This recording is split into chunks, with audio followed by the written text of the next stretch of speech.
Yo, what's going on, guys? This is your boy Anvil here, and as you see, it is Thursday, and we have tricked you guys once again. It is not ORAS Viability Rankings Tuesdays, it is Thursdays now.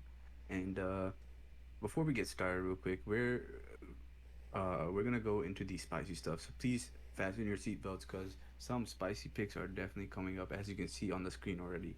But without further ado, uh, let me introduce to you Sarah. What's going on, Sarah? I'm in a bad mood today, but we don't gotta get into it because I feel like talking about the ORAS viability rankings will put me in a better mood. So let's just get into it, I guess. It sounds good. So first up, we got Alakazam. Maybe Sarah can go into Zam a little bit. Sure. So Alakazam is, a pretty fast mon. 120 base speed. Speeds a lot of stuff. It's got a great special attack. Has decent enough coverage options in Focus Blast, Shadow Ball. Those are the main ones you'll see. But that's mostly what it needs.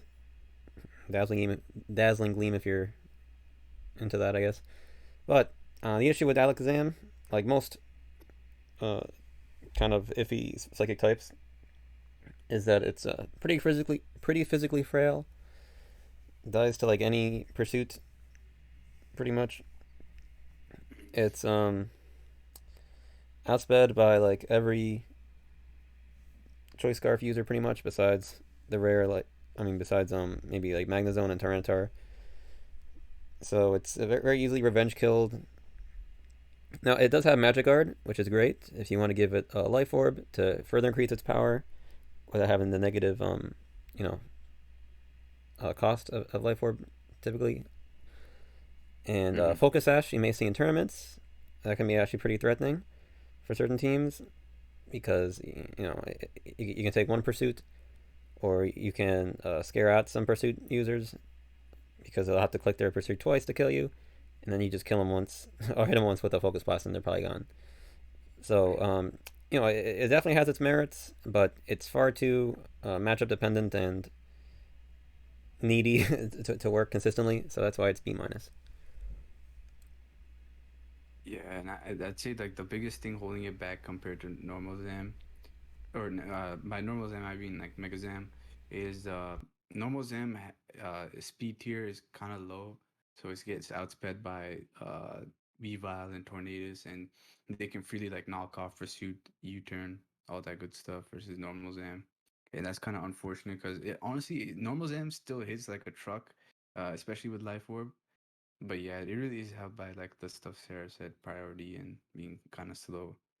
Um, Still, it's pretty solid nonetheless. I think Nico had a team with Life Orb Zam on it, which was pretty cool.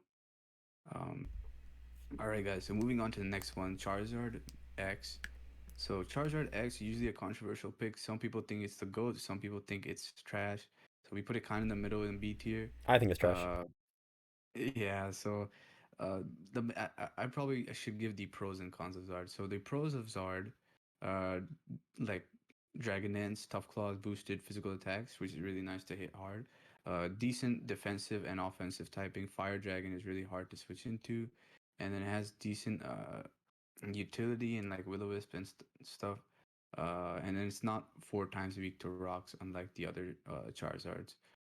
The bad thing about Charizard X is that usually it's hard to snowball with it when it's sweeping, because its strongest stab Flare Blitz basically makes it kill itself. So you click Flare Blitz, you take like a buttload of recoil damage, and then you're kind of forced into a passive state where you kind of want to roost, and that's really like disruptive for a DD sweeper like Zardex to do. So it's really hard to like run a proper set. I feel like Zard X is one of the perfect examples of having like four movement syndrome, where you want DD, you want roost, you want the stabs, and you want some type of coverage to hit like Heatran or something too at the same time. So it really wishes it had another slot, and sometimes Charizard X doesn't pull it as its weight as much as you think it would. Like you expect it to sweep, but you end up realizing you have to do way more work than you initially intended. Like For example, if the opponent has like a bulky water like Slobo or something, you need to like chip that a bunch with some of your other mons. Then you also gotta worry about like Landos and Garchomps and stuff like that. And I think the main reason for that is the metagame has shifted to such like a defensive, physically defensive oriented uh, cores and stuff, like to deal with Mega Metagross and Mega Lopunny, Mega Medicham, that the meta already has the tools to deal with Charizard X. And that's kind of like the unfortunate thing about it, because it really has solid typing. It's just you never see it put in as much work as you think it should. There are only a few instances where Zard goes in, and I think one example was CBB versus Erzengel, where SD Flame Charge Zard absolutely destroyed that man. But it's very rare that you see like a Zard actually put in work. Like you need some finesse to get a Zard sweep going compared to some of the other DD users in the tier, like Altaria especially. Yeah, I preferred more for the reason you stated as a wall breaker. So just like forget the Dragon Dance, just click buttons. And another thing is, if you're running Dragon Dance, you either are running Roost or you're losing coverage option. So if you can run a fire move, preferably Blitz, Dragon Claw, and Earthquake, you basically hit everything pretty hard for the most part. So yeah, it's definitely not amazing. Could be worse. It's more just like underwhelming, I think, or like disappointing, I would say. Anyway, Kabbalion. That's a mon who's not disappointing. So Kabbalion is Oh yeah. anyone that knows me, they know my love for this thing. So Kabbalion has so many interesting traits. For one, it's pretty defensive. You know, it's got great bulk, great natural bulk, especially on the physical side, or mainly on the physical side. It's got great typing. This is one of the few typings that's quad resisting to rock, so it takes nothing coming in on stealth rocks, which is great. It gets Volt Switch. It's one of the few non-electric types that get Volt Switch. Oh. And you pair with its you know, close combats and Iron Heads and Stealth Rock, T Wave, Taunt. It even has Sword Stance and Calm Mind. You know, it's got a lot of stuff it can work with. Now some of that stuff, you know, especially the offensive setup moves, may not be what you would call viable necessarily in OU, but as a stealth rock setter, as just like a bulky pivot, as just like it can really be like a great team player. It resists and scares away dark types. So if you got like a psychic type maybe or something like that, it can be a pretty valuable teammate. I just think it's a great team player. I think it's a great mon. I have so much love for this thing. Yeah, yeah, I agree. Like, and I think like for people who want like a revive switching, like a solid revive switching that isn't like Mega Scissor, I think Koba is your go-to. Because I remember Sarah using a couple teams with Mega Latias, and it kind of hated like my Mega Latias hates revive stabs, both ice and dark. So Koba really pairs well with that mon. And that the defensive synergy Kabbalion can provide for a team should not be like understated. Like it can do a lot for a team, like Sarah said. So don't sleep on it, guys. Just because it's not used doesn't mean it's bad. I hope you guys keep that in mind for the future too. Mm-hmm. Okay, now you're All one of right. your favorites. Oh yes. So one of my favorites, which I think has been uh, slowly increasing in popularity as of recently, and that is Cofagrigus. Cofagrigus has a bunch of different things going for it. So first of all, I think we should talk about that the access it has toxic spikes. So it's one of the few like viable toxic spikes users in the tier, not counting stuff like Scolipede and maybe Roserade, but it has decent defensive bulk to go with it, which is really nice. And the reason I believe it's been popping off in usage recently is because of screens offense. So people have usually been pairing Cofagrius with stuff like Lopunny, and that helps with chipping stuff down because you fake out and then they take toxic damage, and then you can just take them out like that. And it limits many offensive teams' longevity because they always got to switch into T spikes. And not only that, Cofagrigus has other tools like Wisp, Pain Split, Hex. So once he gets you poisoned or burned, he can hit you extremely hard with Hex. And Most importantly, most people use Cofagrigus because it is a ghost type. And you may be asking, what? Why would you want to use a ghost type that is defensive once you get pursued? Well, Cofagris's bulk it shouldn't be understated because it can deal with like a surprising number of dark type attacks that are physical, that at least. But the main use of its ghost typing is for spin blocking. So, uh, this is to capitalize on the extremely high extra drill usage that's going on in the current meta. So Cofagrigus can just set up T spikes, and drill cannot spin versus it whatsoever. It has to switch out, and it can also deal with Starmie to an extent too. Just gotta watch out for the water stab. But the main idea is get your spikes up, spin block, maybe have another pursuit user in the back like Weavile or Tyranitar to deal with the defoggers, and you're all set. And then the final thing with Kofag is the mummy ability. So mummy is very underrated. I'll give you a decent example of how it can be really amazing. So you know those mons that have to use return to do a lot of damage. They have those 8 abilities like Pixelate, Altaria, and Aerialate Pincer. So if they try to hit Cofagrigus, they'll only be able to hit it once with return, because then Mummy will change their 8 abilities to Mummy. So they can't hit their returns because they'll become normal type now, and that's why Cofagrigus is such a unique option. Also, Cofagrigus can be used to like deter momentum from Tornadus and stuff that like to U-turn out on a lot of stuff. So if Tornadus tries to U-turn on Kofag, it'll remove Regenerator, so it won't gain back any HP. So they have to like hard switch every time versus it, which is really cool. Um, and yeah, it also has a bunch of other niche options like Trick Room and Skill Swap and stuff like that, which can really be annoying to Poison Heal Mons and Clef and stuff like that. So definitely do not sleep on this Mon. It fits on a couple of archetypes, but um, yeah, it can be a little interesting to use. Like it might be hard for beginners at first, but definitely a Mon you should not sleep on. All right, no disagreements here. Now, getting to my favorite, my all-time favorite Pokemon, Oh yes. Dragalge. So, Dragalge is very unique, especially in ORAS, because this is before what's it called? That Ultra Beast, whose name I forget, but Oh, not gonna do. yeah, Naganadel, but pre Naganadel. So Dragalge's got a lot of interesting traits. So first off, it's got great special bulk. So its HP is pretty mediocre, 65, but its SPDEF, really solid. So you don't even need to invest really anything, and it'll take some hits on the special side. Its typing also unique. So Poison Dragon. So you can take Fairy type attacks neutrally, and you can attack them back with your stab poison attacks, namely a Sludge Wave.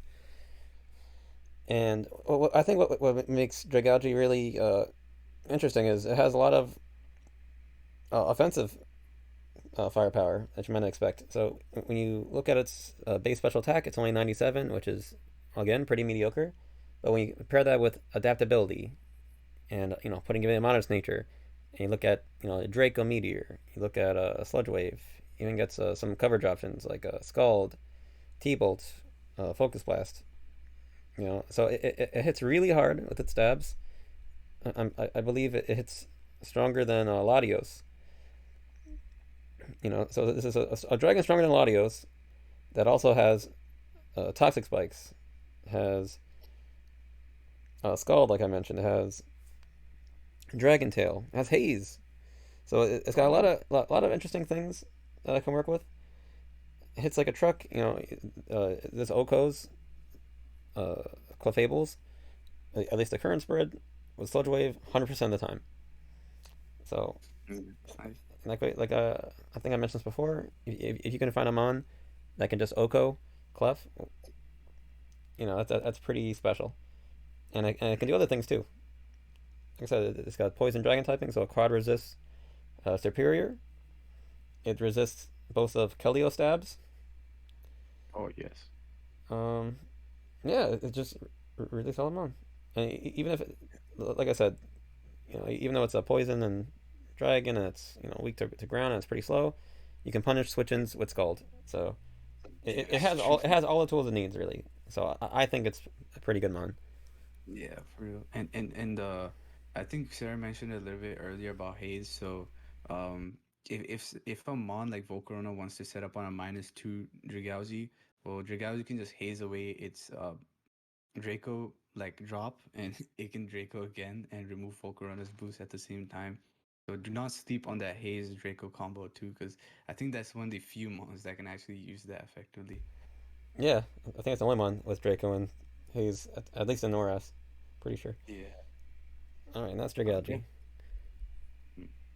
And on a similar note, this next mon is a mon that both Sarah and I love dearly, and that is Empoleon. So Empoleon, in our opinion, is one of the best defoggers in the tier. And people like to, smack talk, say, "Oh no, it doesn't have any recovery. How can it possibly be a good defogger?" Well, the nice thing about Empoleon is that it can defog on so many different mons in the meta, and does not care about most of them in the slightest. Uh, Say you want to defog versus Heatran, go ahead. Say you want to defog versus a Clef, go ahead. I think Sarah made a spread that can live EQ from most Earthquake users like Landers and Excadrill. So if you really want to play it like that, you can just stay in and Torrent boosted Scald them and just remove their Rocker immediately and then defog later. That also works too. Uh, and This is also one of those mons where the Scald Toxic combination is really nice. It's really hard to switch into Empoleon. And there's also other utility options. It has two, it has knockoff, and I think most importantly, it also has roar. So back in when Sarah and I were in our Manaphy hating phase, and we didn't want to use stuff like Ferrothorn because I think we were like missing power ups and stuff. We just decided to put Empo on our team with roar, and it can deal with all variants of Manaphy and just roar them out pretty easily, which is really nice. And the nice thing about Empo is has really nice defensive synergy with some of the other mons in the tier. So Sarah and I used to run Lando, Empo, Clef core, and that could deal with like a lot of stuff. And it was very a flexible core too. Like you can put rocks on Lando, you can put rocks on Empo, or you can put rocks on Clef, and then you can put knock on Lando, Clef, or Empo. There's so much flexibility with Empo. It should not be underrated at all whatsoever. Um, and I think like the main thing that's holding Empo back, I know people say it, yeah, it is the lack of recovery. Like if it gets knocked off, it's pretty unfortunate for it, but with the right support, it shouldn't be too much of a problem. I'd say it's one of the defoggers that can uh, beat like many of the main spike setters in the tier. Like if you burn Skarm or Pharaoh, then you can just click Defog and protect easily versus them. So you can get off hazards pretty easily. Unlike Excadrill, where like Excadrill can't really beat the other spike setters in the tier. And that's also another reason why you should use Empo too. It's also a decent Spadef wall in general. And with Protect Empo, you can scout a lot of choice band sets. So you can read a Weavile, and you can read what Keldeo locks into. If Keldeo locks into a water move, you can just stay in, and then they might be forced to switch out.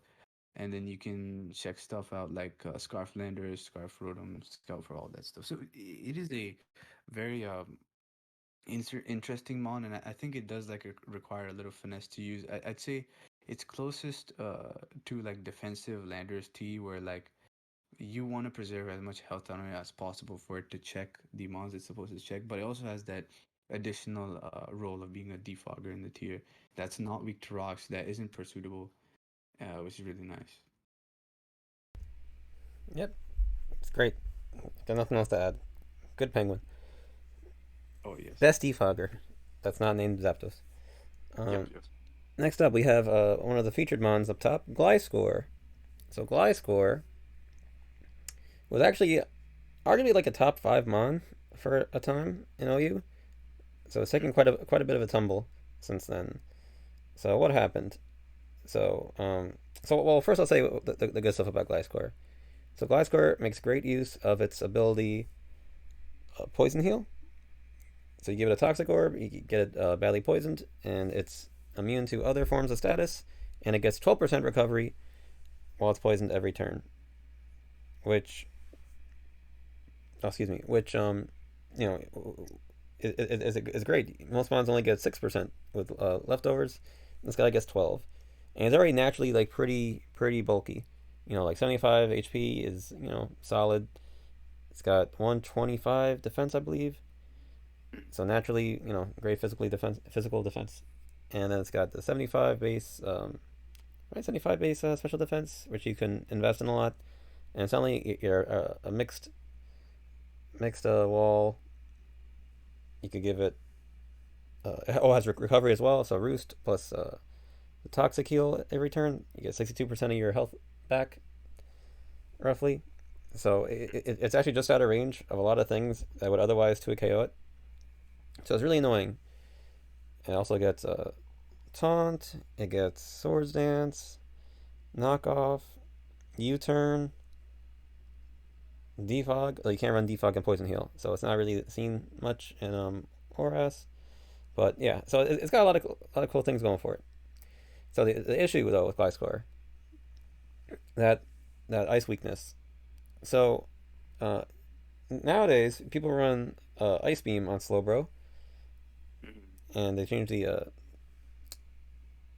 set a bit. So they run ice beam and skull typically, and that set just completely ruins Glyscor. Because back in the day, Slowbros used to run Scald and Side Shock, but since that changed, now that they have enough PP to deal with Glyscor, so they can't stall out of Scalds with the Roost anymore. So it's you know made Glyscor basically, I won't say irrelevant, but more of a niche pick than like a mon you could just put in every team basically and make it better. So yeah, it took a tumble with that change. And also you got stuff like Volcanion, of course, which hasn't helped either. Manaphy, actually I think it picked up in usage too. So there's a lot of you know water types that were really popping off for a while there that had a really negative impact on Glyscore. So Yeah, it's in B minus tier.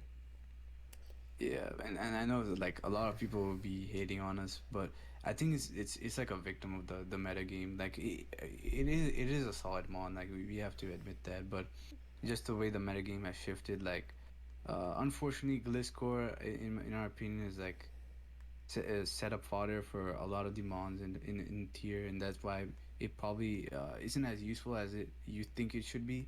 Like I think we've seen multiple different examples of Gliscor not doing anything at all in SPL. I think in X-Ray versus London Beats, the Gliscor didn't do anything versus an HO team, and I think a similar thing happened in what's it called? I think it was another one of X-Ray's replays Oh, okay. where the Glyscore didn't really do much, and that's like unfortunate because it it doesn't hit as hard as you want initially. Like Oh, it's so I think weak. Sarah mentioned It's so before. Yeah, weak. it's you need to get like a couple swords dances off for it to actually do anything. Otherwise, it can like other mons can set up on you pretty easily. Like the most common HO mons like Manaphy, Volcarona, Altaria, um, Thundurus, they can all just set up pretty easily versus you, and then they can take advantage of you having a Gliscor, which is kind of unfortunate because in those matchups you're better off is if Gliscor is fainted, so they don't have the opportunity to set up versus you as easily. And there's so many different coverage options for Glyscore nowadays. You have, like Sarah said, Ice Beam on Slowbro, and some people in SPL were using Life Orb Ice Beam on Clef. I think Hmm. Keys and Persephone made a team with it. John Filch made a team with it, and not to mention, of course, HPI's Thunderous, Manaphy, of course, and HPI's Volcarona. So it is really a victim of the times. Similar to Latios, but I'd say a little bit better and more consistent. But nonetheless, it's in B tier just because it really can't shine as much as it used to. Yeah. It needs to be like +4 to actually be like start being scary too. So it's really slow burn, which you may not have the luxury for nowadays. Yeah, Okay. yeah, true. Oh, I Okay. also one thing I wanted to mention real quick. Usually people like slapping Gliscor on teams nowadays, but I think at this point, like, if you're trying to team build, maybe consider something that is a bit less passive or has more immediate offensive pressure. Usually, when Sarah and I have to resort to Gliscor, usually there's a Mon that can replace it. So for those guys, new guys who are trying to build, uh, please explore into different combinations. because oftentimes your Glyscor plus Volcanion core can be shifted to a Gastrodon plus Talonflame core that can deal way better with the hyper offense teams. And yeah, that's just a cent, 10 cents there. Um, Next up is Hippowdon. Hippowdon, I'd say, is always underrated. People never give it enough credit for what it does. And I think the main reason people don't use it is because uh, it's like not as reliable as a defensive wall as Slowbro is to the mons it's supposed to switch into. So usually you want to switch Hippowdon into Metagross and Lopunny and some other physical attackers like that. But at the same time, I think people's main fear is either getting crit or ice punched, like frozen on Hippowdon, so it stops being like a good physical check. Unlike Slowbro, which can like regen and thaw with Scald. So I think that's one of the main reasons Hippo isn't used as much. But Hippo should not be slept on nonetheless. Like it has excellent mixed bulk, so it can pretty easily switch into Diancie, and it can even take a Draco from a couple mons like Latias and maybe Latios too. Um, and it also has a couple of different utility options like Stealth Rocks, Toxic, Whirlwind, and stuff. And I'd say it also has a niche. It can live a surprising number of hits from like Volcarona. I think it takes +1 Giga Drain pretty easily, and then takes it eats +2 HP Isis from Thundurus. So it's a decent pick versus Hyper Offense too. Um, and also the fact I can get Sand Up for extra Joe, which is really nice. I think yeah, it is like one of those mons where it is kind of hard to fit in. Like we usually teams with Hippowdon are really like fat and have stuff like Ferrothorn and maybe Scissor on there too. But yeah, I'd say like Hippo is you shouldn't sleep on Hippo. It does like various different roles. I'd say it is a pretty solid ground type that actually has recovery, unlike stuff like Garchomp and Landorus. And you can also run like rock coverage on it pretty easily too. It can also switch into uh, it can switch into every electric type besides Rotom. Like Gliscor and Landorus, Garchomp, they all fear like HPI's coverage on stuff like Thundurus and Zapdos and Manectric. Hippo doesn't care about that, so that's where Hippo shines usually. Yep, Salamon, just a little more passive and slow, but it does have recovery and some interesting coverage options. So Salamon, just not for every team. Okay, now Kiram. So Kiram's really interesting. This is another, oh, it's kind of running theme. We're seeing like a lot of Pokemon that are solid, though they may need some team support or certain, um, you know, help from their teammates to make work properly. So Kiram, you could run it a few ways. So the most common set I'd say is probably Subroost, which it's not super common, but it's really like a solid set. So Kiram has pressure and has I think base 125 HP, so it's really got a lot of HP. So it's pretty bulky naturally. Though you may not think so because of its typing isn't great defensively, but nevertheless, you run enough HP that your substitutes take 2 seismic tosses to break through, and then you pair that with pressure. It takes Chansey 4 PPs to break your substitute. So you'll outstall the Chansey while you also have Roost to recover. So you outstall Chansey. You can basically beat a stall that way, or at least parts of stalls or certain stalls that way. While you have Ice Beam, Stab Ice Beam, coming off a base 130 special attack with I believe it's a 200 special attack investment in EVs, and Earth Power. So ground and ice coverage. You have mammal coverage, which is pretty great.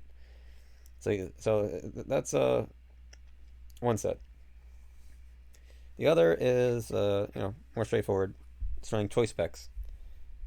So once again, 130 base special attack, 95 base speed, which is it's okay. You wish it was a little higher, but it's okay. It's workable. And then you compare, you add the Earth Power. We said the Ice Beam, Draco Meteor. I believe it gets Flash Cannon as well. So or Focus Blast too. Yeah, it gets Focus Blast as well. So all that coverage, it's not a bad specs user. And I believe CB actually used it like a bulkier spread of that in one of his games, his previous SPL. So it's got really great stats all around. It can be used in very different ways. So you never quite know what someone's gonna do with it. Oh, I haven't seen like substitute toxic, like substall, which is maybe not the best set, but it's an option. So it's solid mon, albeit not for every team. Because of Rock's weakness too. That's another thing holds it back. The Rock weakness, in addition to being, Dragon type. Okay. Anvil, you there, bud?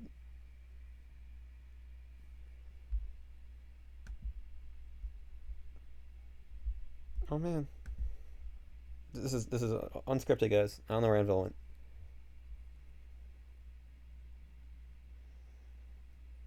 Sheesh. I don't know how to pause. Okay, I guess I'm going for Mamo. Well, Anvil tends to something. So, another ice type. Mamoswine. Now, I think Mamoswine, even though it's B minus tier, I think you could honestly make an argument to put it even higher. Or maybe at least call it like the king of B minus tier. So, I mentioned before, with Kiram has the ground ice coverage. Mamo has that while also having the stab for both of them. And on the physical side. Well, yeah, Mamoswine's physical. I'm gonna leave it at that.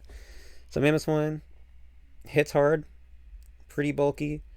It's not Rock's weak as an ice type, which is great. Gets thick fat, so fire. You could have fire not be like a weakness, technically, which is really really helpful. And yeah, it's a pretty straightforward mon. Comes in, clicks Icicle Crash, clicks Earthquake, clicks Ice Shard, maybe knockoff or a rock move, and it just like kind of puts holes in teams. It's not a fun mon to switch into from all things. So it's a bulky, offensive monster. You could even run some interesting things with it. You could do a Choice Scarf. I think if it's just fast enough, or Choice Scarf isn't too silly, I could get some surprise KOs with that. You could run a Life Orb, though I wouldn't recommend that. You could run Assault Vest, which I would recommend because it's really fun.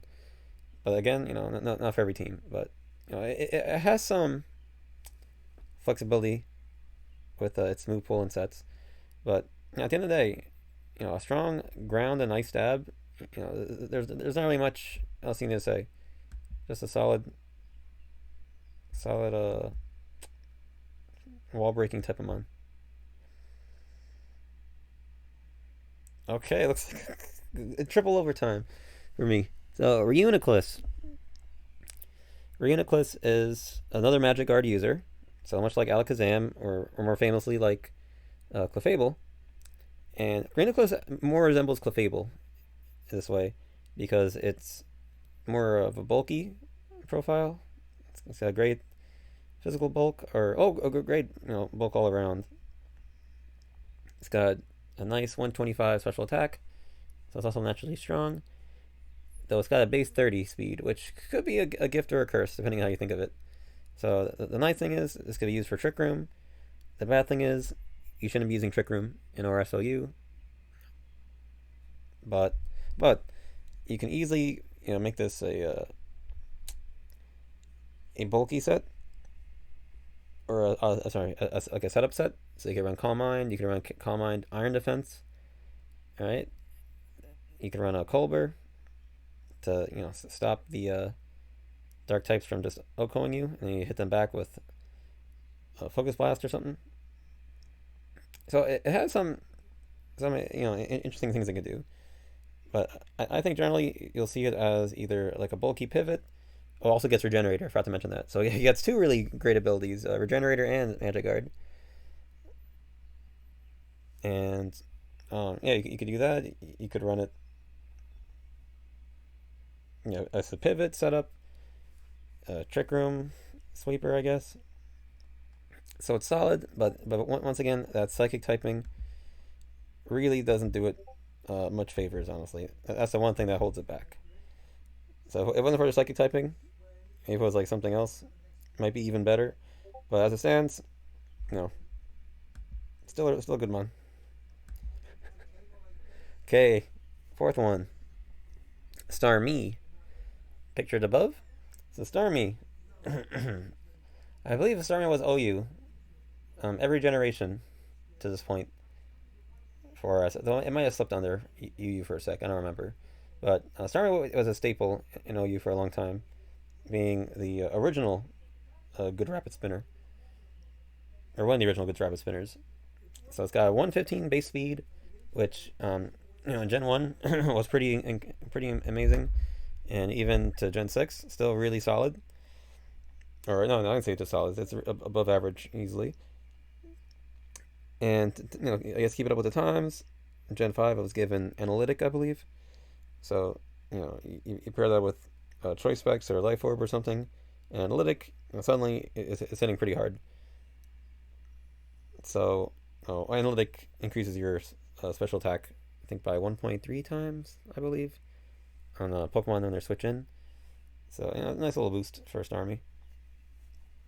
But mostly you'll see this as a defensive type of mon. So I'll have like max HP, max speed, and then something like a Rapid Spin to take away hazards, Thunder Wave to paralyze stuff, Scald to burn stuff, and Recover to recover yourself. Pretty straightforward mon. It does what it needs to do. Pretty no frills, I'd say. Now, once again, it is a Psychic type, so because of that, it's always going to be like very prone to getting Pursuit trapped and stuff. Though you could run Reflect type, which when you click Reflect type, it makes your typing the same as the opponent's Pokemon. So if they come in with with their Tyranitars on you, and you predict it, or whatever the case may be, then you'll become Rock Dark as well. So then they would have to go for Superpower to knock you out. But point is, you'd be safe to leave the to return the Pokemon, and it won't die to Pursuit. So yeah, that's why it's a B minus. So it's a solid Rapid Spinner, but Excadrill is seen as better. So most people just opt for Excadrill, and if you're not using it for Rapid Spin, it doesn't really have much else going for it. I mean, I mentioned the offense is pretty okay. Analytic, you could do that with Choice Specs, but then you're locked in, and then it comes the issue of getting Pursuit trapped. So hence, keep it B minus. It's only I think better than Excadrill for certain teams, but not most of them. And let's keep the fun going. Swampert, Mega Swampert, I should say. So this may seem a little high, B minus for Mega Swampert, because you tend to just see this on rain teams, which since this is ORAS, rain teams aren't that good. I'd say most of them are pretty bad. And it's not because people make them are bad. It's just rain just isn't that viable here. Because Politoed kind of sucks. No, Politoed really sucks. And you gotta use Politoed, and it's not, and the weather's not permanent. So your sweeps are always cut short, thankfully. But despite that, it's one of the few reasons why you would want to use Rain. It hits pretty hard. It gives Rain a nice, strong physical attacker. And yeah, it's pretty straightforward. It's a good rocker. Has all the coverage it needs. Waterfall, Earthquake, Ice Punch, Superpower, and you can even run Power Punch. You can run Curse. Which I have a team with a Curse Swampert, no Rain. So it's pretty bulky, pretty strong, scary in Rain, but because of Rain being bad and Typically, you'll probably want to prefer other megas if you're not using rain. That's why it's landed in the B minus tier. But I still think it's really good, underutilized. But yeah, it's just too. I think it's just too situational for most teams, or too niche of a pick for most teams. Okay, so that's the B minus tier. Now, All right, guys, I'm back. oh hey, So just in time, yeah, Anvil. You do a couple. I'm bored. yeah, I I mean, I'm got you, I tired. got you. So next up is C plus tier. So C plus tier is mostly niche picks, but they can put in work once in a while. So for starting off with Aerodactyl Mega. So Aerodactyl has a niche of being one of the fastest mons in the tier. It's tied with Megazam, and it's usually run either with like a normal like four attacks, I mean three attacks roof set and pursuit set, but you can also get away with Horn Claws, Arrow too. Horn Claws Arrow shouldn't be slept on because I think you can like Oko Clef or you have a good chance to Oko Clef with the Iron Tail, which is really nice. But Arrow is really solid versus like offensive teams, and unlike Lopunny, it doesn't really have priority to punish it. It just punishes it with its speed. And out of all the pursuit users, it's not locked, so it is a really solid revenge killer that can just pursuit and then keep grabbing kills with its other moves. And the unfortunate thing about Arrow is it can't really take advantage of tough claws. Like the strongest stab it has, Stone Edge and Rock Slide, they don't make contact, like physical contact with its claws and stuff, so it doesn't get boosted. The best move it can use is Area Lace, I'd say, which is like 60 base power, so it really doesn't hit as hard. Honestly, the only thing holding it back if in this gen is not having dual wing beat, because if it had dual wing beat, oh man, this thing would be so good. Um, Also, Aerodactyl's bulk shouldn't be underestimated. Um, Under Sand, I believe that +1 Volcarona and Megazam's hits, which are pretty strong special attackers, they are 3-hit KO on Aerodactyl, which is pretty darn good. And outside of that, I think Aerodactyl can also switch into a +1 Volt pretty easily. It only takes 50% from Giga Drain. I mean less than 50% from Giga Drain, so it can easily trap that. And or just raw Stone Edge or Rock Slide, Air Lace. You guys get the idea. Also, it is held back by the number of steel types in the tier that can like bullet punch it, as well as some other priority users like fake out bullet punch, Mega Medicham, fake out Lopunny and that stuff. So it is a tricky mon to use, but it can put in a lot of work if you pair it with the right teammates. Like Aero plus Keldeo is pretty nice.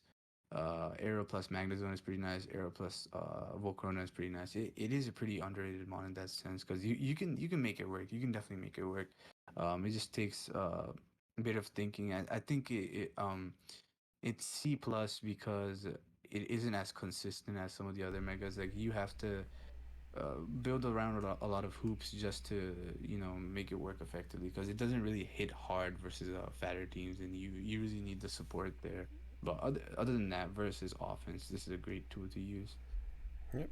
And Oh, I actually want to say Mega Agron. I mean, sorry. Then you could oh, do you a want to say couple in a Mega row. Agon? Yeah, Okay, yeah. okay. So Mega Uh, Agron. So one of my favorite megas, and maybe even underrating it, but whatever.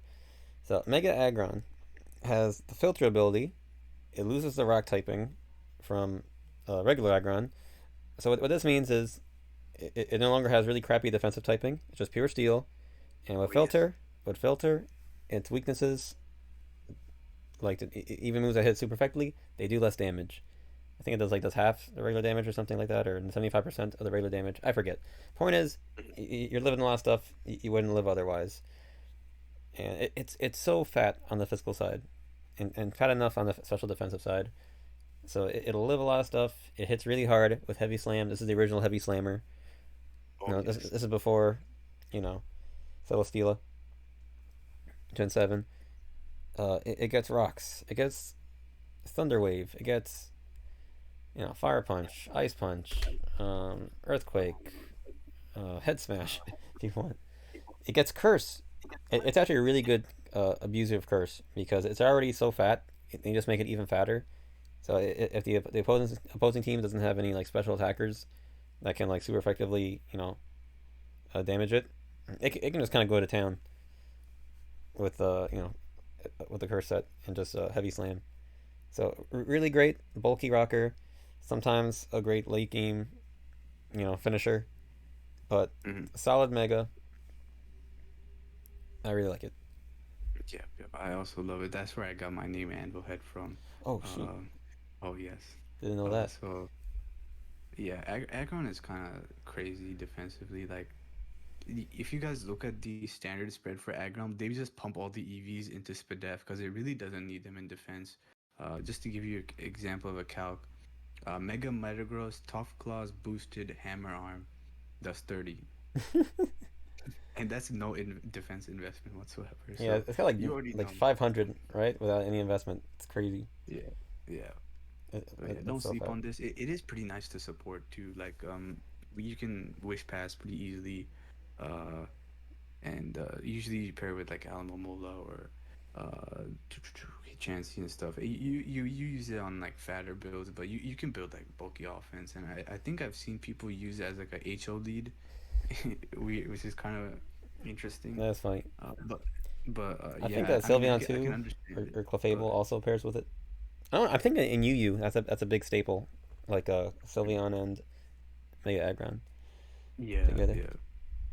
So it is really nice to support. It's also similar to Aerodactyl, where like if you're a beginner, I wouldn't recommend it. But if you can make this work, and it can work, by the way, it can put in so much work versus the current metagame, and it's one of those like fat mons that can just absolutely demolish HO just because it can like phase most of the physical threats out and does not care about them being boosted or whatever.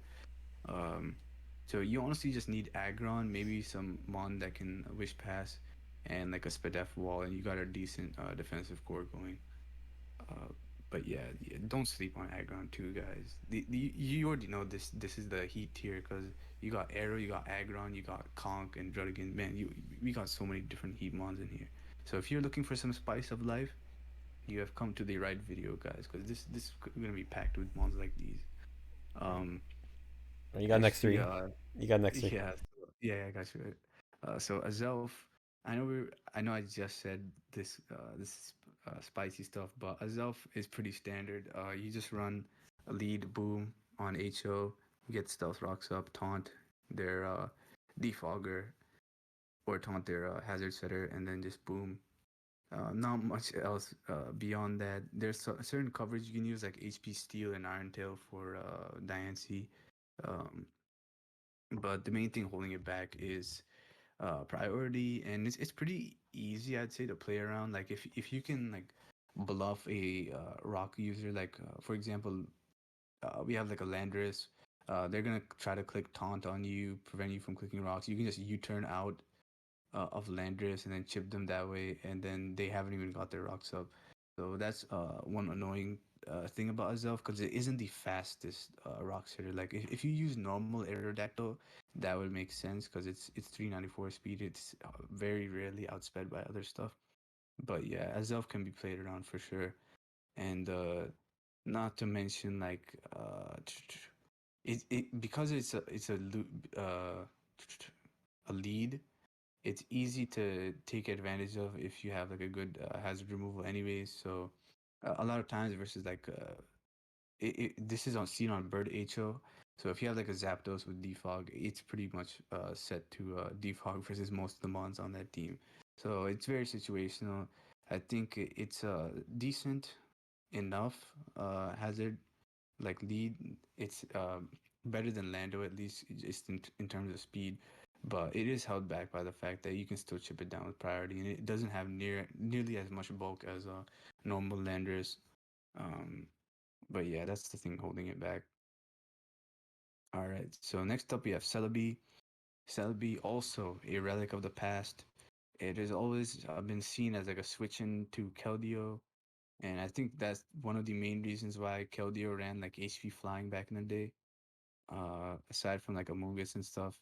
But yeah, that I mean nowadays with Weavile being so popular and certain other pursuit users, uh, Celebi is usually outshadowed by Amoonguss and Ferrothorn as the defensive grass types.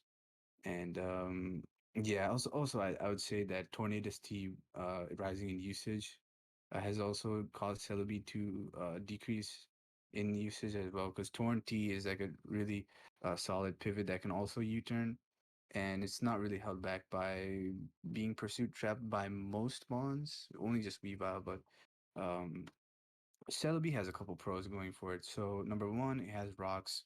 Number two, it has decent bulk. It's also one of those mythical mons that has 100 just right up, all across the board, and it has really solid coverage. You can run like Leaf Storm, HP Fire, Earth Power for Heatran, and it also has annoying utility options too, like Leech Seed and T Wave. And if you pair it with the right mons, it can still put in work. Like you can probably get away with Zapdos Celebi. I think we had that in our Gallade live, and it put in some work.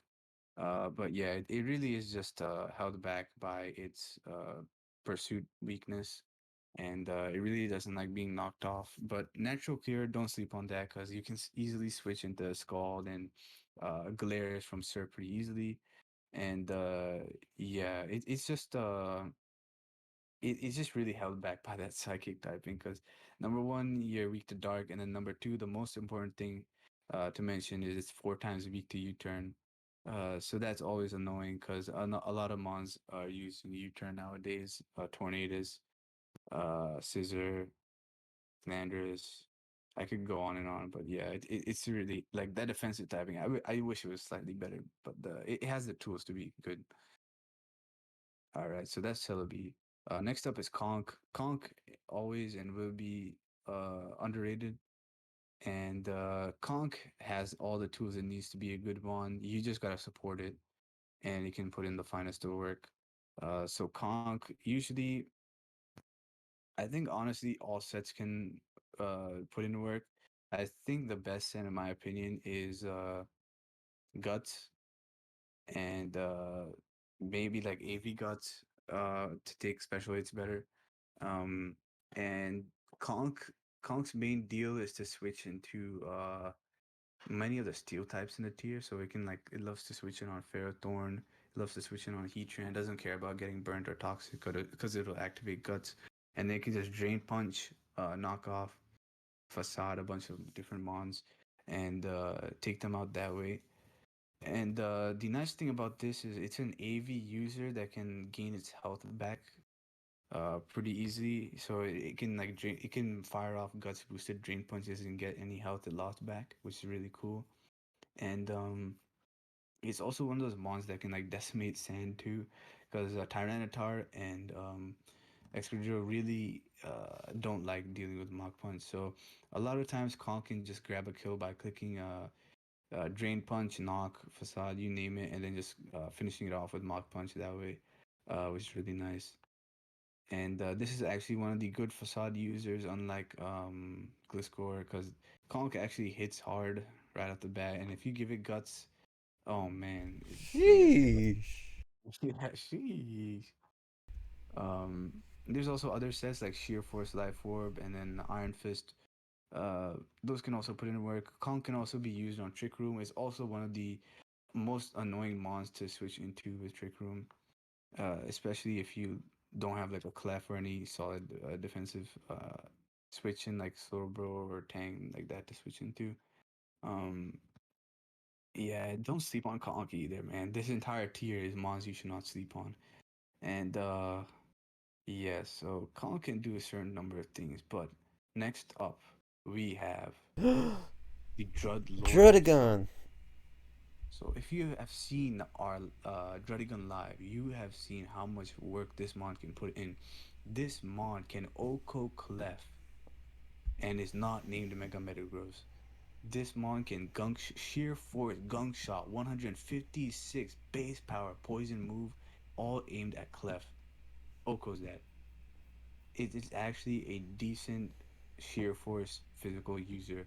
And you can also say the same thing about Nido King because Nido King has less physical attack, than Druddigan, and it also has less of a move pool that can benefit from sheer force. So Druddigan has really solid options in like Iron Head and Gunk Shot, of course, and it can also fire off Stab, Dragon Claws, uh, Got to Fire deal Punch. with other Dragon types too, and Fire Punch, yeah, to lure it. So this mon can lure in steals and fairies and just eliminate them. So it can Oko Pharaoh, it can Oko Scissor, it can Oko Clef, and it can also Oko like other stuff like Volcarona too. So you can easily switch in a +1 Volk and just gunk shot it. You'll be fine. And also another hidden thing about Druddigan, it gets Sucker Punch. So if you guys didn't know, +1, I mean not +1, just raw Sucker Punch from Druddigan has a good chance to Oko a Latios from full, and that is pretty insane. It guarantees Oko's Latios after rocks. So when you give a mon like this priority, it is absolutely insane. You can gunk shot into Sucker Punch so many different things, and people just think you're like the defensive glare set, so you can lure so many mons in and just kill them. Like if you're leading lead HO Serp or something, and they wanna uh they wanna taunt you or glare you, you can just gunk shot them and eliminate them right off the bat. So definitely a mon you should not sleep on, and please check out the Druddigan live because it puts in so much work you would not imagine. This is one of the hidden gems of the tier, guys. Do not sleep on it. All right. So next up we have Mega Guard Chomp. So Amir would probably be mad at us for putting it so low, but the main deal with Mega Guard Chomp is that Sand 4 is boosted attack, and it also has decent bulk at the same time too. So I think Garchomp ties with Kiram Black for 170 base attack, which is pretty solid, and it has pretty solid stats to work with the Dragon, Dragon Ground and Rock, and it also has fire coverage and Fire Blast and Fire Fang and stuff too. So it's also one of those mons you should not sleep on. But I think the main issue with it is that it can be outclassed by normal Garchomp in a variety of different scenarios. So if you're not using Sand, it's better off to use normal Garchomp. Um, and you usually, if you're trying to increase damage output, you can just run Life Orb Chomp, and that can do even more damage than Mega Chomp would. And you can also like you're also not slower. So the main problem with Mega Garchomp is that it loses speed as a Mega evolves. So you're not hitting that nice 333 speed with the normal Chomp. So it is a bit annoying in that sense. But yeah, if you're using a dedicated team for Garchomp, go ahead because you can put in a lot of work. I think Amir had a really solid team with Mega Garchomp screens with Sand, or it was like it was with the Cresselia too, with the Lunar Dance, T Wave, Choice Scarf. So I think Chomp is a really solid option, especially I think versus Stall, because Sand Force boosted Earthquake can like 2-hit KO stuff like I think 2-hit KO is everything on Stall. Um, yeah, so I think that infamous example of Blunder losing to X-Ray, because his X-Ray's Garchomp was able to 2-hit KO Quagsire under Sand, which is pretty nice. Mm. But yeah, definitely similar to other Mons on this list. Don't sleep on it. You just gotta build the right support with Mega Chomp, and you can put in work. Uh, yeah, I also would say it's probably not a mon for beginners to use. Uh, Going on to the next mon I on could the do list. Gengar. You've done enough, Anvil. Okay, sounds good. All Sounds good. right, so Gengar. So I think Gengar was like more of a OU threat back in the day. You know, it's got pretty nice defensive things going forward, which is funny because you don't really think of Gengar as a defensive mon, but it's immune to fighting, normal, and ground due to its levitate ability. So it's pretty easy to like come in on stuff. It's got great speed, 110. You know, that's a nice speed here. It's got a great special attack, 130. And the combination of Ghost and Poison is a pretty great stab. And it gets Focus Blast to round it out. However, and this is much like the Psychic types, you know, it's a frail Ghost type, which it means It's pretty pursuit weak, so sadly, it's not seen too much nowadays. However, if a team's not prepared or you have the matchup or whatever the case may be, Gengar can still definitely put in work. Also has a lot of annoying things it can do. It can do Taunt, Will-O-Wisp, Thunder Wave, I believe. It's got Hex. It can do a Hex set if you really want. Oh Which, yeah, and sub. on sub and sub, so you can actually work around the pursuit weakness sometimes. But yeah, that pursuit weakness is pretty debilitating, and yeah, it is quite frail. So it's definitely scary sometimes, but far from being a staple in the tier. So C plus. Yep. Yeah, Gengar is I think unlike some of the other mons on this list, it might be a bit easier to use if you're using like something like Lopunny, because Lopunny and Gengar work pretty nice together. Um, but yeah, it shouldn't be slept on because it's one of the best, I'd say, offensive ghost types in the tier. And you'll most likely see it on webs, because it really likes the web's ability to slow down stuff like Weavile, like Sarah mentioned, and other faster threats like other opposing Lopunny and stuff. So yeah, that's where you usually see Gengar, and people sometimes use it for like a spin blocker too, which I wouldn't recommend just because um, Extra is the main spin blocker, and with Mold Breaker you just negate Levitate, so they can just easily EQ you and take you out that way. But still can be used, but yeah. Um, so that's Gengar. Next up, we have Mega Glaily. So Mega Glaily, I'd say similar to Mega Garchomp, is a very underrated offensive Mega, and it can put in a lot of work in the correct scenario. So Mega Glalie is known for is refrigerate. So I don't mean like you can store your food in it like that refrigerate. It's its ability to refrigerate.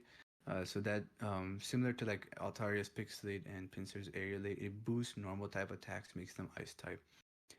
So what that does is give Glalie a niche of being an extremely strong physical or specialized type. I think it's physical and special stats are like matching, so you could run physical and or special. But the main reason Glalie is used is because of that pix refrigerate boosted explosion that can absolutely destroy so many different ones in the tier. So people usually, I think they run Spikes Glalie sometimes, and they run like Return, Ice Shard, Earthquake, or Explosion, and maybe sometimes they run Freeze Dry. But there's just so many different options you can use for Glalie. Like it is pretty insane, and I think back when I was building with Talonflame before, I think Glalie and Talonflame have like perfect synergy where like you can get rid of all of Talonflame's checks. With Glalie and Talonflame can get rid of most of Glalie checks. Um, and yeah, it's honestly I think it was my first tournament game. I faced someone who used Mega Glalie, and that thing put in so much work. I like almost like shit my pants because people don't know what it does, and um that's like the speed tier isn't bad either. Like it hits 300, I think, or somewhere around there, or Yeah. Oh yeah. 317 Yeah. maybe. Oh no, it's 100 base speed, so it hits 328. Oh man, it's 328. Yeah, dude. Yeah, this is all. This is just.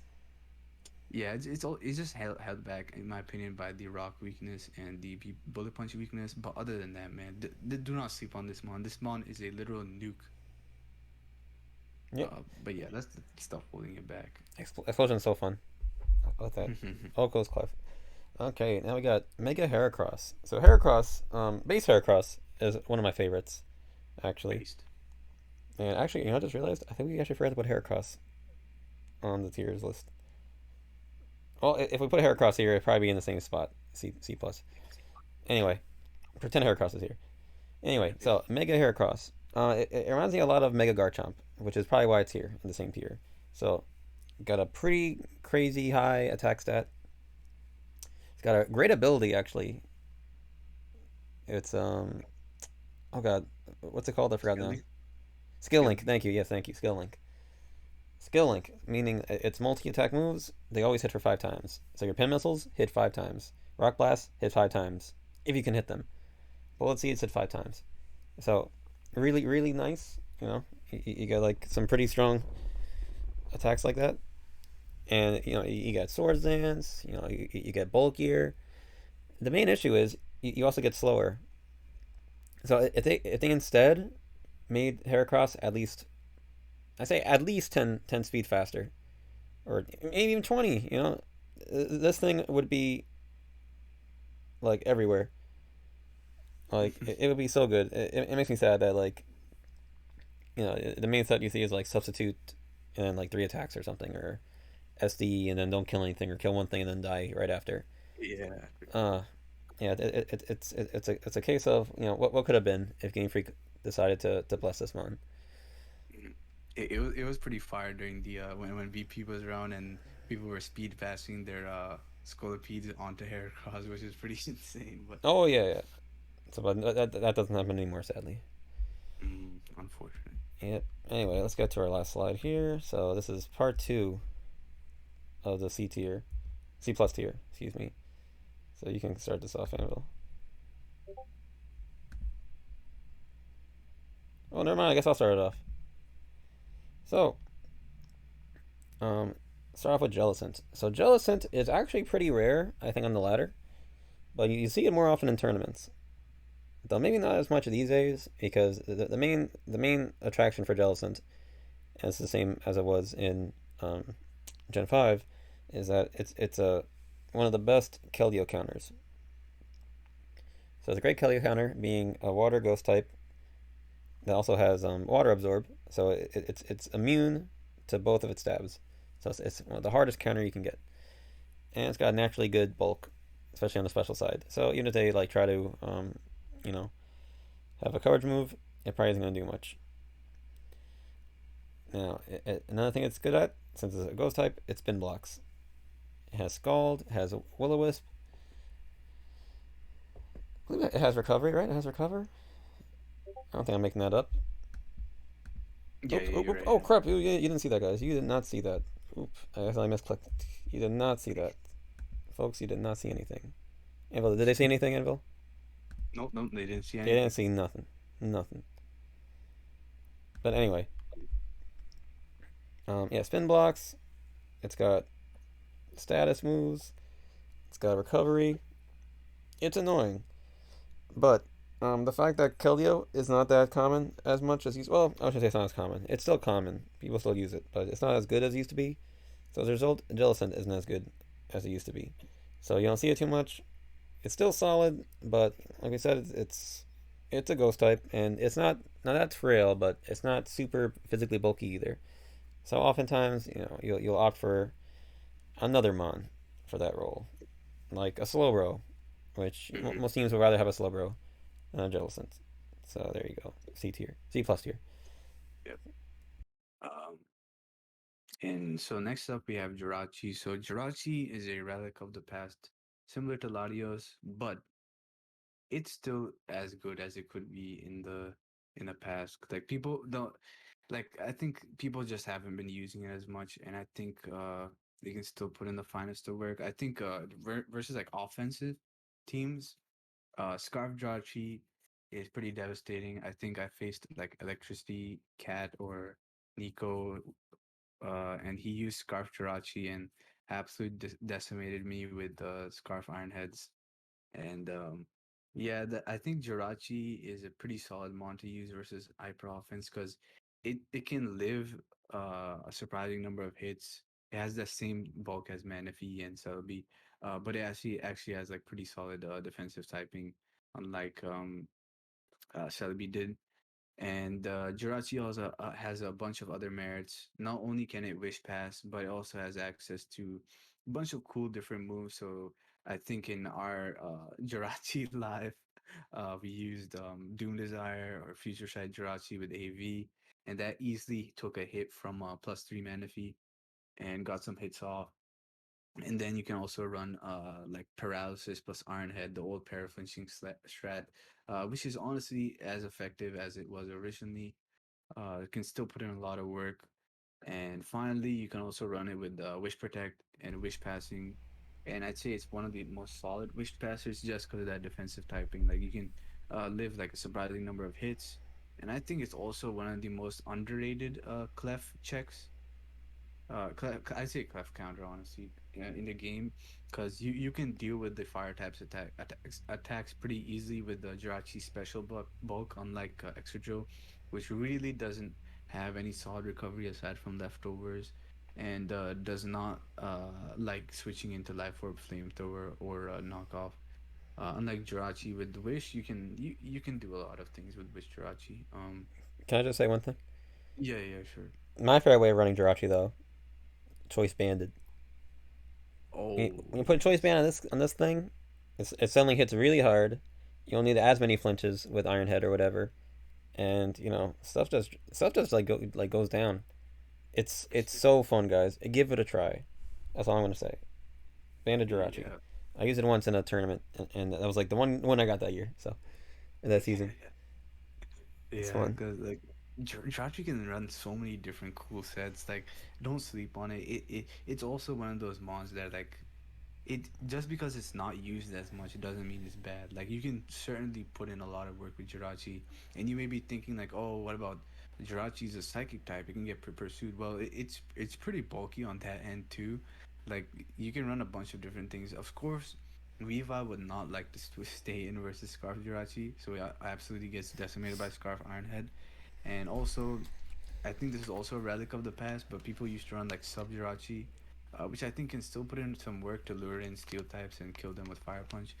But yeah, as we mentioned before, so many different sets you can run, and they still work as well as they did in the past. Like just don't sleep on it. Yeah, I think there's potential with Jirachi. Mm. All right, now Kiram Black, pictured above. So I think Kiram Black's a bit worse than regular Kiram because it loses out on pressure and it gets a Terravolt, which is basically its version of Mold Breaker, which can be good. However, the main thing holding Kiram Black back is it doesn't have any great physical move pool to speak of. So I think its best attacks are like Outrage, Iron Head, maybe something else. Oh, Fusion Yeah, I Bolt, think. Fusion Bolt. Oh Yeah, yeah, those are like its best physical attacks because its only real ice stab that's physical is Freeze Shock, which is a 2 turn move. You could do like Power Herb, but it could miss, and it just seems like a lot of effort. And also, it's a special attack. It's usable, especially if you get a Life Orb, but it's worse than regular Kirim. So you might as well just yeah, run regular Kirim. I don't know. To me, Kirim Black has less of a niche than regular Kirim. I mean, that's like you could give it choice band, but you're missing out on the stabs. And the stab that it does have, it's so easy to switch into. So you get like a kill with like Outrage, then the Clef comes in right after and sets up or T waves you or Moonblast or whatever. It's just it's just not that great. Looks very threatening on paper, in practice and with that move pool, very rarely does it get too much done. yeah. And the like Sarah said, the main reason you'd probably want to run Kiran Black is if you're running like a mixed set. Like I think the go-to set for people is Bolt Beam, so they use Fusion Bolt and Ice Beam with like Earth Power stuff that hit each end, and then they might stick a Roost on there, might stick HP Fire. It depends, but yeah, if I agree with Sarah. If you're just using special moves on Kiram, just use if you're using special moves on Kiram Black, just use Kiram because it can hit harder. And if you're running a physical set, obviously also run Kiram Black. But yeah, I'd say I agree with you. Like Kiram, the normal Kiram is better than Kiram Black in most scenarios. All right. So moving on to the next one, we have Manda Buzz. So if you've seen our defoggers video, you have seen Manda Buzz before. Manda Buzz is also, in my opinion, a solid defogger similar to Zapdos. Only thing I'd say holding it back is that it doesn't have as good defensive typing synergy compared to Zapdos, which can work with the way more mons like Pharaoh, Heatran, Starmie, and stuff.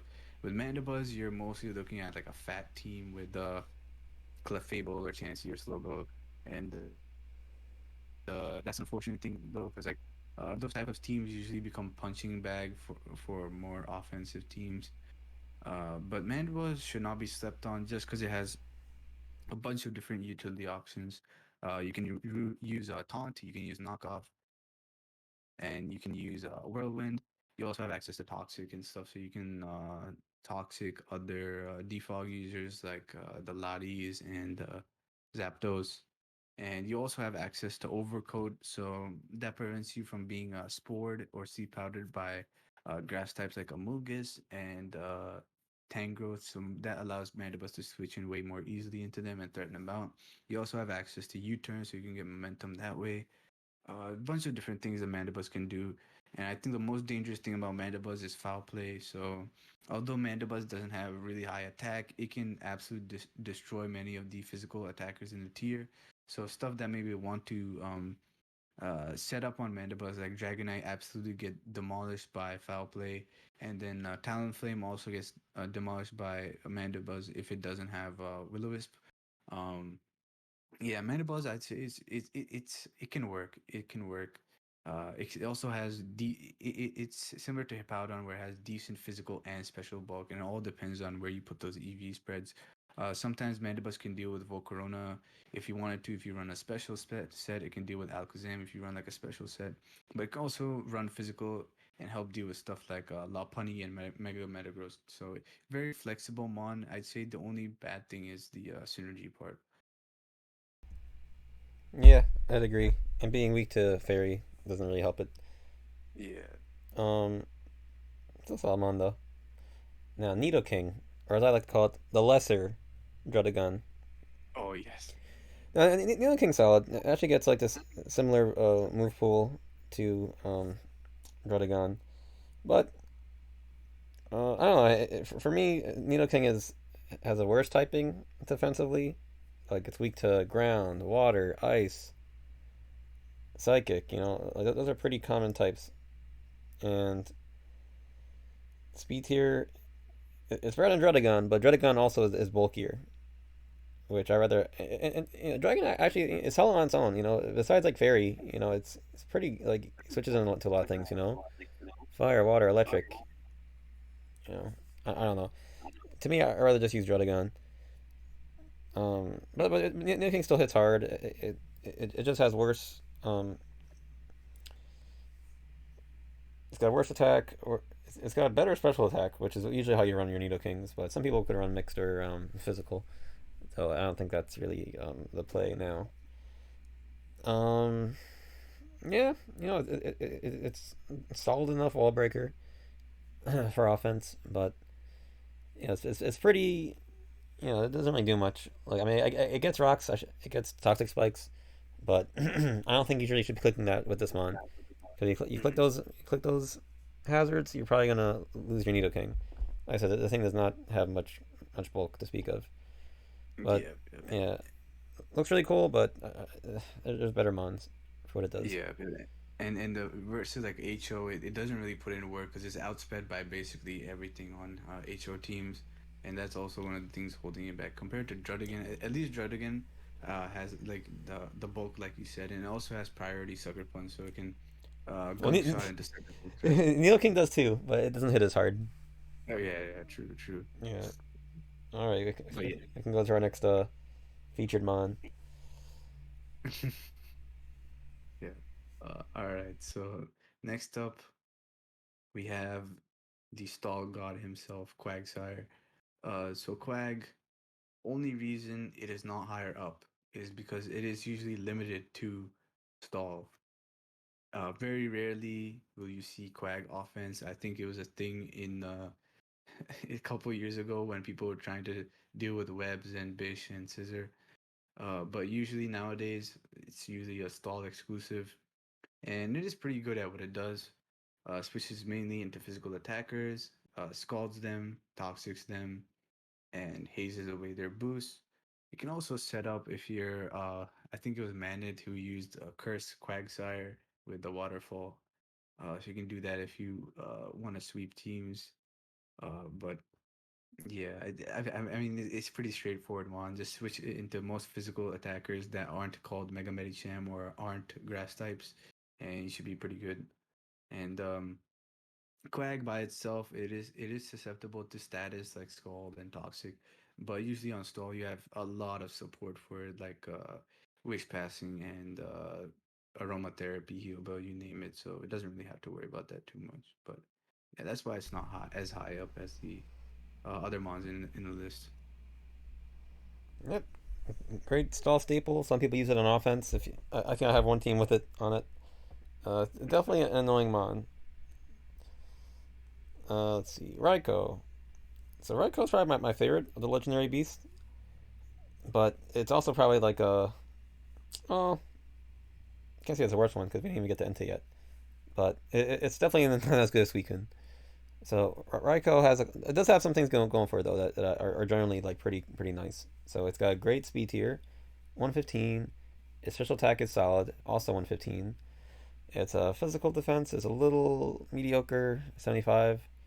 It's got solid HP though, 85, and it does get Volt Switch, which I appreciate.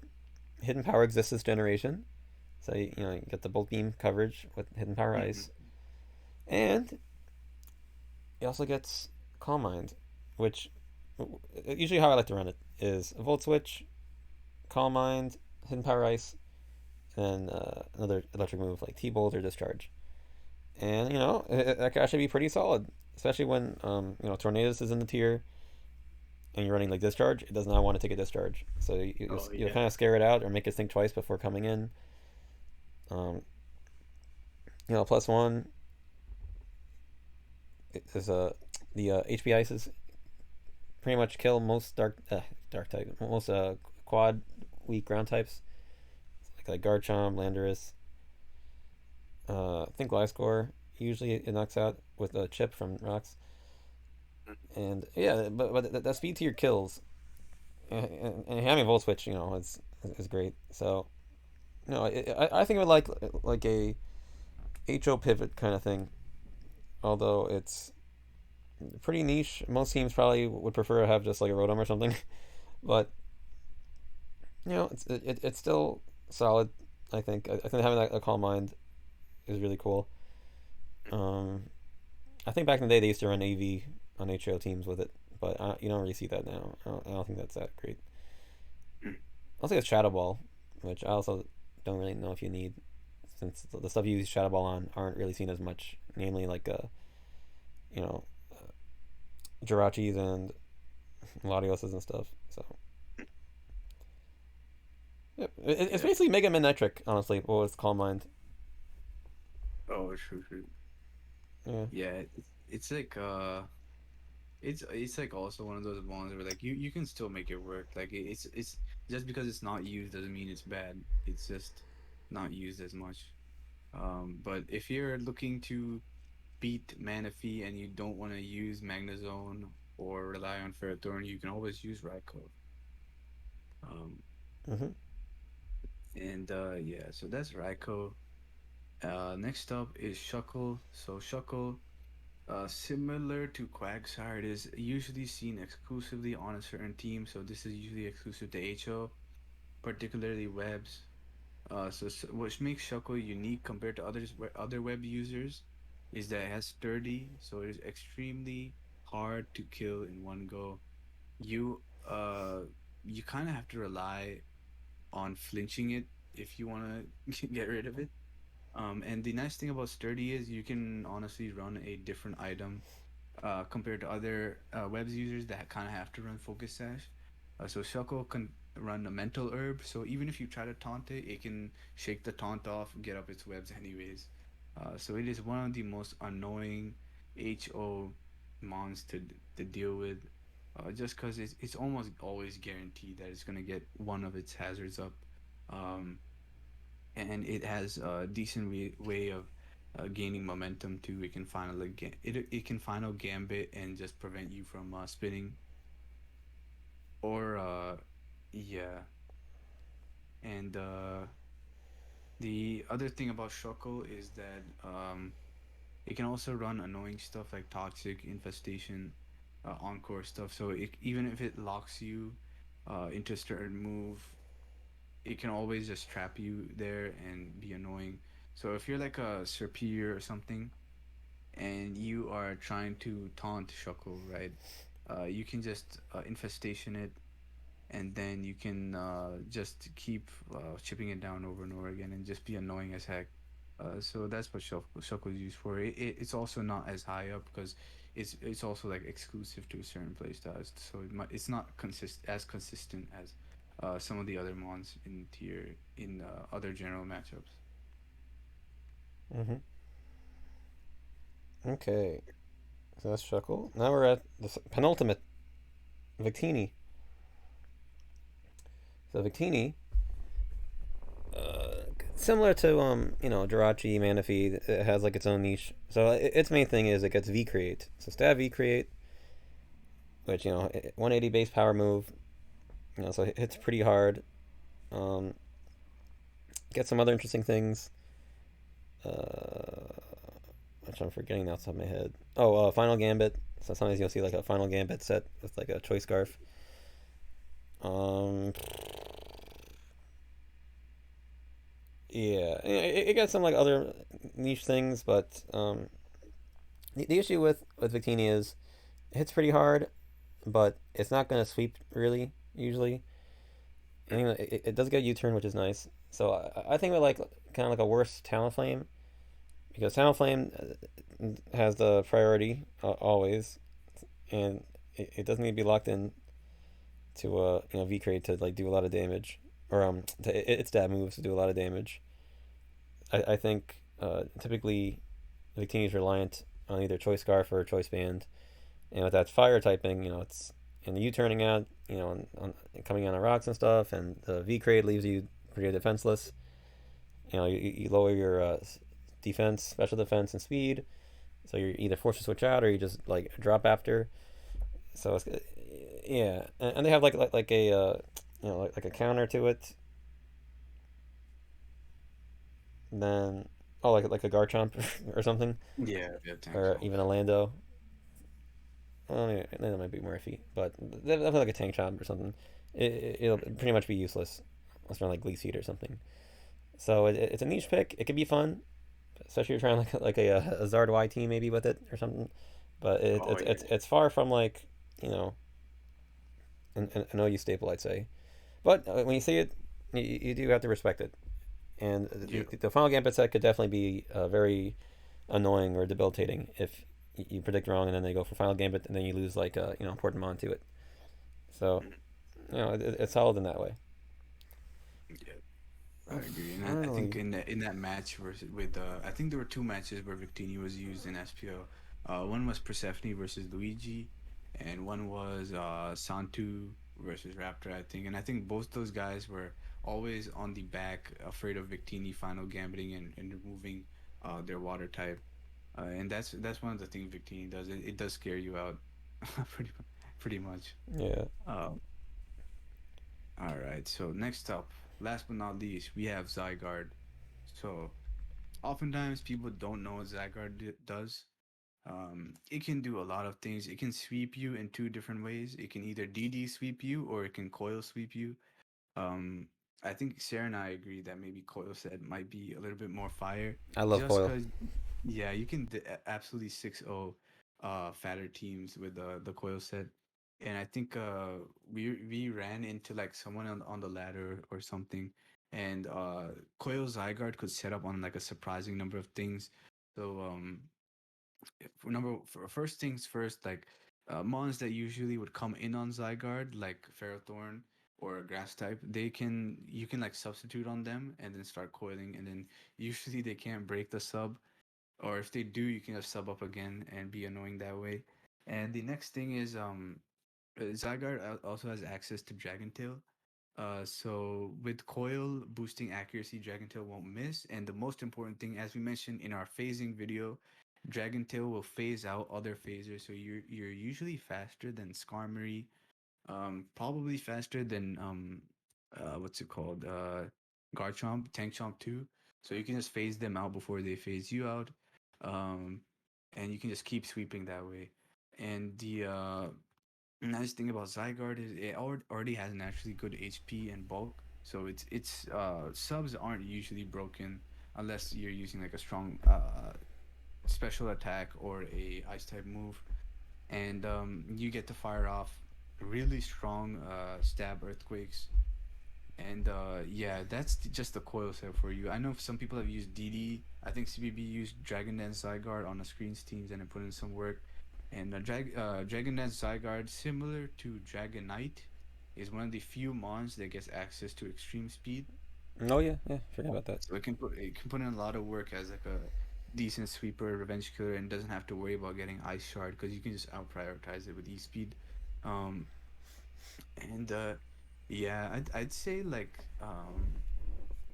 if you're running Zygarde, I'd say you'd have more success using like a bulkier set like Sarah and I used because with DD Zygarde, you do sacrifice your bulk and makes you a bit easier to revenge kill, and you kind of like you don't need the speed in my opinion. You're probably better off boosting your bulk even more, so you'll just take the hits anyways, rather than trying to outspeed and um, hoping your outrage will kill or your EQ will kill.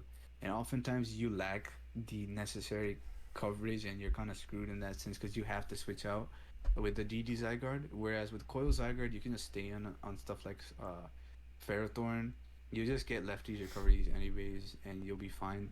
Unlike DD Zygarde, which often runs like Life Orb or some other boosting stuff to help with sweeping. So, still one of those underrated mons.